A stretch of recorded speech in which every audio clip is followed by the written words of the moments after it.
Newswatch 16 in high definition is sponsored by your local Quality Plus Ford stores. The fun-to-drive Ford Focus is available in 7 fuel-efficient models, including the new 2014 Focus Electric. Go further. From WNEP, the news station, this is Newswatch 16 at 4. Good afternoon, I'm Julie Sidoni. Welcome to Newswatch 16 at 4. We're going to begin today. This is on your pet's health, specifically when it comes to their mouths. Newswatch 16's Ryan Leckie has the story from Lackawanna County. From your feline to other four-legged friends, there are all sorts of things you could be doing to take care of your pet's teeth, and we're talking about it as part of National Pet Dental Health Month with the crew from Johnson College and also Dr. Joe Valise from All Pets Dental Care and Oral Surgery in Mount Pocono. All right, let's talk about your veterinary dentist tips when it comes to brushing your cat or your dog's teeth. What should people remember? Yes, do not use people toothpaste, use a veterinary toothpaste, and go gradually. Let them get used to the paste, then the brush, and then gradually get into their mouths. And this should be done daily if you can. And two, when people see red gums on their animals, in their animal's mouth, what do you advise? Yes, if there's any redness at all, I would advise seeking veterinary attention, and the goal is to have the attention drawn before it becomes a major problem. So as we're looking at this model, this is way too advanced to think this is the time to get the dental care. This is almost beyond the point of salvaging these types of teeth. So we want to get there early. And definitely get to an expert. And finally, even though it's winter, people still need to remember about flea and tick prevention. Yeah, that's a good point, Ryan. The fleas and ticks are a year-round problem, particularly ticks in our area. A lot of people don't realize that Northeast Pennsylvania has one of the highest rates of Lyme disease in the nation, and we need to protect our pets, and there's excellent products, prescription products to use. All right, for other tips when it comes to National Pet Dental Health Month, including a step-by-step video on how to brush Fido's teeth, head to WNAP.com. You'll find a link under websites mentioned. I'm Ryan Leckie, Newswatch 16, reporting from Lackawanna County. A few days ago, we told you about President Obama statue that was stolen from Wilkes-Barre. But today, a man who lives near Bear Creek found the statue. It has now been returned to its owner. Newswatch 16's Lara Greenberg is live in the Wyoming Valley newsroom to tell us all about that. Lara? Well, good evening, Julie. The statue was found earlier this morning by the Francis E. Walter Dam near Bear Creek. It was relatively unharmed, and it's now been returned to its rightful owner. And today we spoke with the man who found the missing statue. The search for the Barack Obama statue started earlier this week when Tiffany Bruce reported her $1,200 statue was missing from its normal seat on her front porch. It's Obama. Everybody loves Obama. Well, I do. The statue had been swiped. She filed a police report but didn't expect anything to come of it. But she was wrong. The statue was sitting right here like this. Bill Phillips of Bear Creek was driving past the Francis E. Walter Dam near Bear Creek Thursday morning when he spotted the Obama statue. I come down here, and as soon as I got a look at it, I just burst out laughing like, oh my God, I found the president. The president appeared to be sipping on a few twisted teas. He had a broken finger, but was otherwise in good condition despite the theft. Phillips stepped into action, calling police and attracting quite the crowd. Then everybody from the dam heard the news and came down here and saw him and took pictures of him sitting here. The statue was later picked up by police and dropped off at Tiffany Bruce's home, just where it had sat for more than a year up until this week. In the solved case of the missing president statue, everybody wins. Tiffany Bruce gets her president back. I get to take a selfie. And Bill Phillips, he gets the title of hero. I'm sure they didn't mean nothing malicious, that, they should learn that people like their possessions and they shouldn't take them. Now, we did try to speak with the victim today, but she wasn't home when we stopped by her house. However, the Barack Obama statue was there. Still no leads in this theft case. Lara Greenberg, Newswatch 16, reporting live in the Wyoming Valley newsroom. I didn't think twisted tea would be the president's choice of drink, but... Oh, man, like pulling teeth tonight, getting the snow to start here in the backyard. Folks, meet members of PAC 2000. These Cub Scouts visiting tonight from Bear Creek up there in Luzerne County. Boy, you guys are looking good. How's scouting going? All right, very good. School? Yes? Good? Like your teachers? Yes. Good. These guys here learning, well, about weather broadcasting, TV broadcasting, a little bit of an experience to get out and see it, do something, experience something. And we're glad that you guys are here at the station tonight. Stand by. I'll be right back. Okay, we're going to check out this, the radar. The DAR turns on Monday next week with a high temperature of 45 degrees. All right, PAC 2000 hanging out here in the backyard with me tonight. Thanks for stopping by tonight, guys. I appreciate it. Now, I'm sure you want to do, what do you want to be someday? What do you want to do? I don't know. To be quite honest, I think for now, I'm not sure, but if I had to pick, I would probably, Go, quick. computer programmer. Computer programmer. Okay, anybody else? I would like to be a biologist. Biologist, okay. Serve in the military. Serve in the military, good for you. An paleontologist. A paleontologist? Yeah. Oh, that's a good one. Good. A train driver or a scientist. Train driver? Scientist? Scientist. Good. Football player. There you go, guys. Mandated vehicle inspections for safety and emissions happen once a year under current Pennsylvania law. But as Newswatch 16's Bob Reynolds reports, some lawmakers want fewer checks when buying a new car or truck. A mechanic at Fairway Subaru Chevrolet in Hazleton removes a tire to inspect the brakes. This is usually done once a year as part of the state-mandated inspection program. A proposed law would require a mechanical test every 2 years for new cars and trucks. The mandated yearly pollution test would be cut to once every 10 years. The inspections cost about $30, and that could mean less money for garages. Economic conditions with shops looking for additional work, I think that would affect the economy for the shop owners. Kelvin Torres is buying a new SUV. He likes the idea of paying less for inspections. It's a bonus, I can say. I mean, I'm still either way going for a vehicle because I want to stay away from constantly getting the car fixed because of the little things here, the little there. The sales managers at Fairway say the proposal calling for fewer inspections for new vehicles has good and bad points. Some people drive low miles, it won't be a big problem, but some people drive a lot of miles nowadays, and 2 years is a long time for tires and brakes, and that's my concern. It's a little more convenient for us not to have to inspect their cars, prior to delivery. The bad point is I appraise cars every day that we find problems with, and people don't know about it. The proposal to ease state inspections is just that, a proposal. It first must be passed by the General Assembly and then signed by the governor before it becomes law. Bob Reynolds, Newswatch 16, Hazleton. Wham-Cam, sponsored by your local Honda dealers.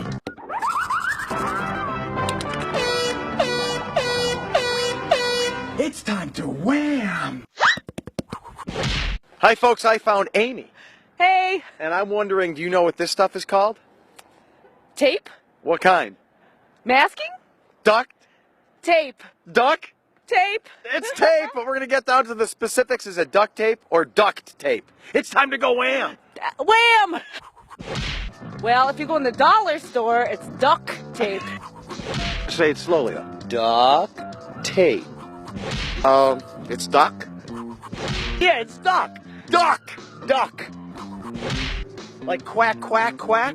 No, just with a T. It's duct tape. Duct. No, it's duck. It's D-U-C-T. It's duck. Duct! It's duct tape. No quack, quack. No quack, quack. This stuff was originally used by World War II soldiers, and they would loosely call it duct tape because it would repel water like the ducks do on water. So they call it duct tape. Oh, but wait.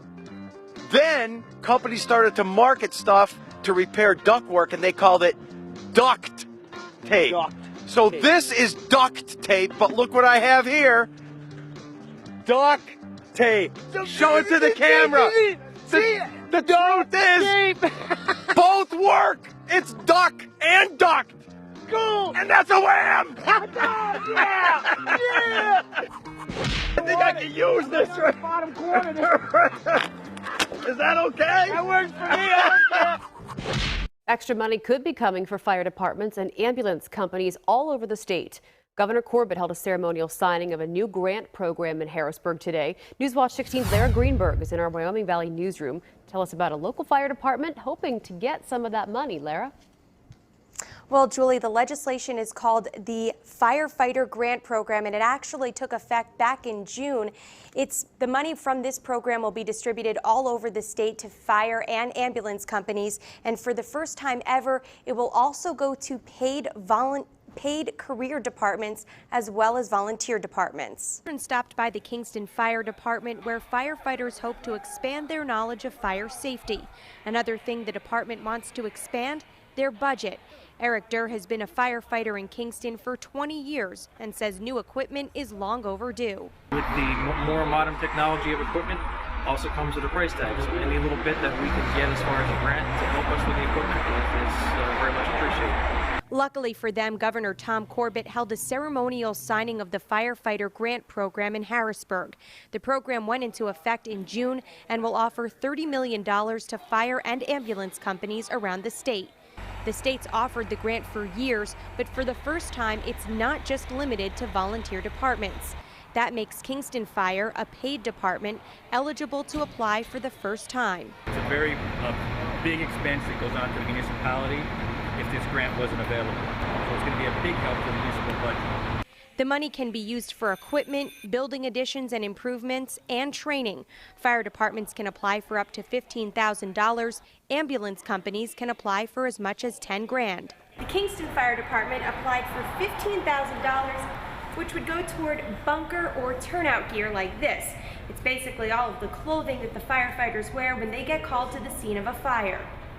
Anything to improve the department is to be on the plus side. And the deadline to apply for the grant is this Friday. The Wilkes-Barre Fire Department already found out they'll be getting between $9,500 and $15,000 from the program, and that money will be distributed in early 2013. Lara Greenberg, Newswatch 16, reporting from the Wyoming Valley Newsroom in Wilkes-Barre. The jacket almost fits you, Lara. Okay, thank you very much for that report. Almost.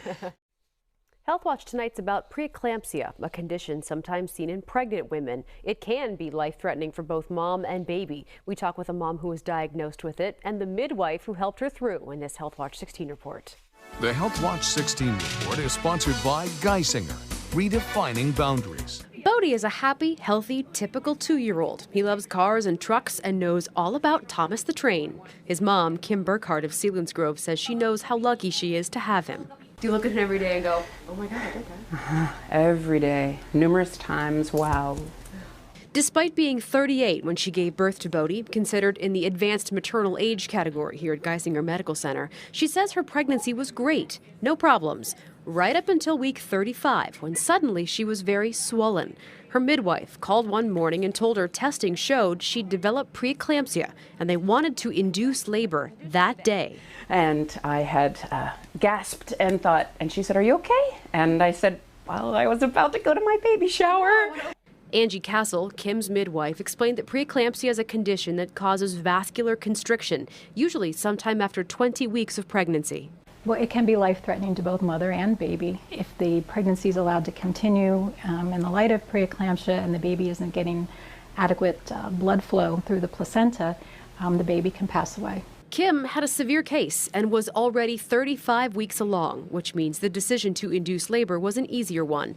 In more mild cases of preeclampsia, or if the baby isn't far enough along to survive outside the womb, it becomes a more dangerous situation since there's no way to treat it. The only cure for preeclampsia is delivery.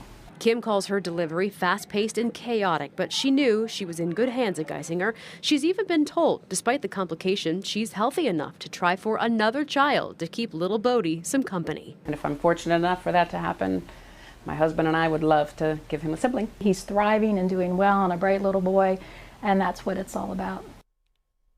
She is so cute. According to Castle, it's unknown exactly what causes preeclampsia, although she says moms who are a little older are at greater risk. It is a condition that is easily detected with a certain test, so ask your own doctor if you have questions. And we'll be right back. The time of year when we're talking about snowstorms and baseball. Yeah, well, I know when I was younger, I was looking at the calendar and the weather reports all the time saying, just get me to about 50 degrees so I can go out there and throw the ball around a little bit. The spring sports season is right around the corner. Although it's a little too cold and too much snow is on the ground, baseball players are getting their cuts in. The Electric City Baseball and Softball Academy was in full swing yesterday with hundreds of beginners taking those first tentative strides to a big spring and summer. The 5 batting cages are the prime real estate in the 6,000 square foot complex, but the children can also get out there with the high school players, stretch out their arms and limber up for a new season of baseball or softball.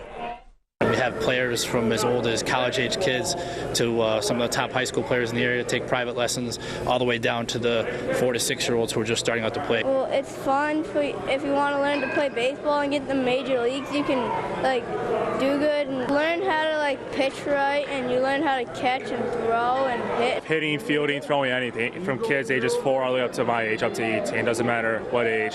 You get basic instruction if you're just trying to play baseball up until my age at an advanced level. And he's going to Mama's next year for Chris Catano. So you got these little kids with these little dreams, and you have the big kids, and hey, you're always a kid at heart. I want to go out there one of these days. I love watching T-ball. Oh yeah, T-ball's got to be the greatest. That's actually a very good exercise at any age. It's hand-eye coordination. Yeah, can't go wrong. All right, thanks, Cole. Talkback 16 is next. In tonight's Talkback 16, coverage of the Jerry Sandusky child sex abuse trial and the Republican committeeman who admits he had been involved with a skinhead group. 3 cheers for Steve Smith. Look what's going on in Wilkes-Barre and all around the county. Who's doing all the damn dirt now and shooting and everything else? Just look who is here. How could you not be a damn racist when all the people that moved here cause all the damn trouble? You don't have to be a racist. You just have to be a realist to realize that Wilkes-Barre, Scranton has been invaded by people from the city, the big cities, and people need to get their head out of the hole and realize where the problem's coming from. It hasn't been coming from Wilkes-Barre or Scranton people. It's been coming from people that have imported from other areas. It's not only the people from New York and Jersey bringing the drugs up. You have a lot of people up here in Pennsylvania, the locals that are doing it. A skinhead finds himself as a committee man because no one comes out and votes. See what happens when you say you don't vote because they're all crooks and losers?